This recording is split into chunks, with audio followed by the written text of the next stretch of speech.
In this lesson, Chapter 7.4, we're going to take a closer look at the organization of the skeleton, and by the end of this lesson, you'll be able to distinguish between the axial skeleton and the appendicular skeleton.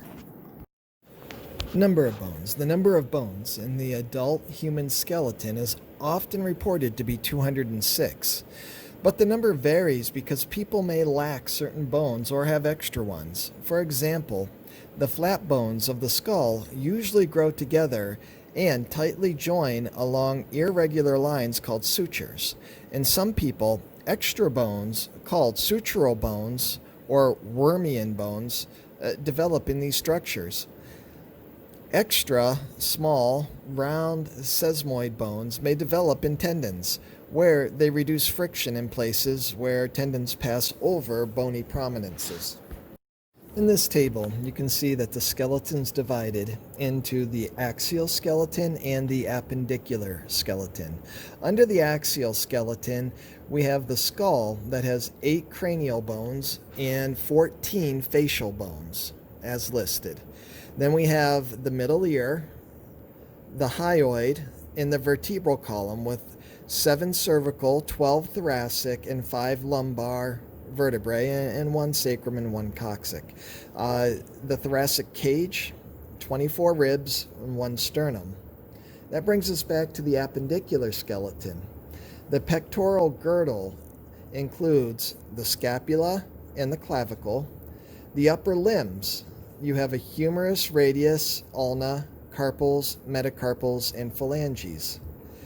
To the pelvic girdle, you have the hip bones, and then the lower limb that gives you the femur, the tibia and fibula, patella, the tarsals, metatarsals, and phalanges of the feet.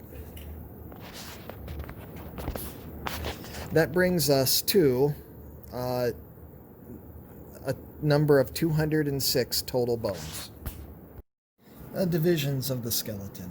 For purposes of study, it is convenient to divide the skeleton into 2 major portions, an axial skeleton and an appendicular skeleton. The axial skeleton consists of the bony and cartilaginous parts that support and protect the organs of the head, neck, and trunk. These parts include the following: the skull, which is composed of the cranium and the facial bones, the middle ear bones, which transfer sound or vibration, the hyoid bone, which is located in the neck between the lower jaw and the larynx. It does not articulate with any other bones, but it is fixed in position by muscles and ligaments. The hyoid bone supports the tongue and is an attachment for certain muscles that help move the tongue during swallowing. It can be felt approximately a finger's width above the anterior prominence of the larynx. The vertebral column is also part of the axial skeleton. It's also called the spinal column and consists of many vertebrae separated by cartilaginous intervertebral discs.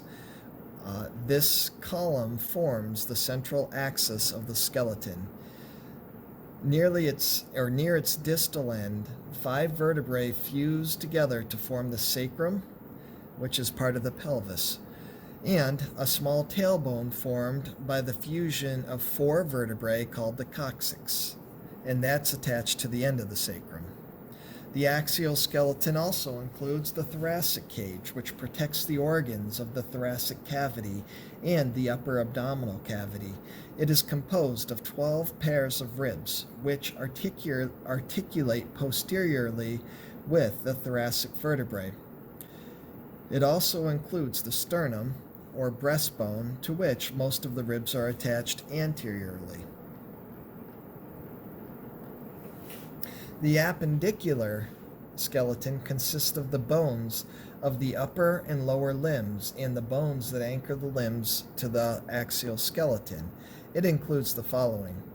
You have the pectoral girdle, which is formed by the scapula, and those are the shoulder blades, and the clavicle in the front, or collarbone.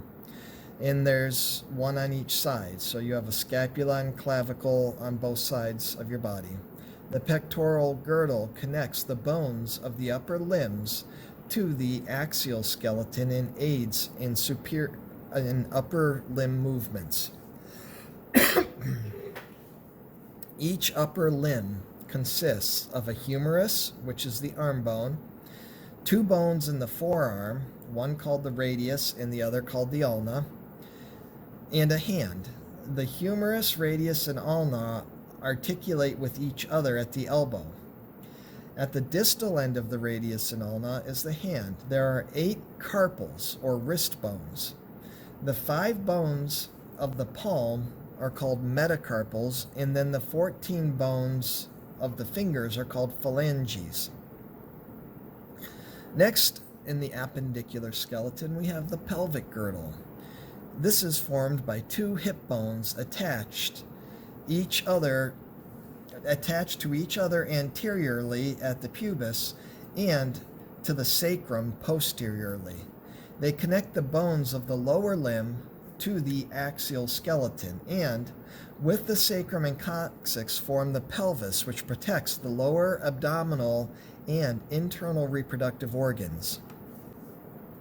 Each lower limb consists of a femur or a thigh bone.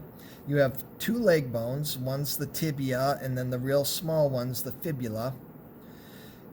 The femur, and tibia articulate with each other at the knee joint, where the patella or kneecap covers the anterior surface. At the distal ends of the tibia and fibula, you find the foot. There are 7 tarsals or ankle bones. The 5 bones of the instep are called the metatarsals, and then the 14 bones of the toes are called the phalanges, just like in the hand.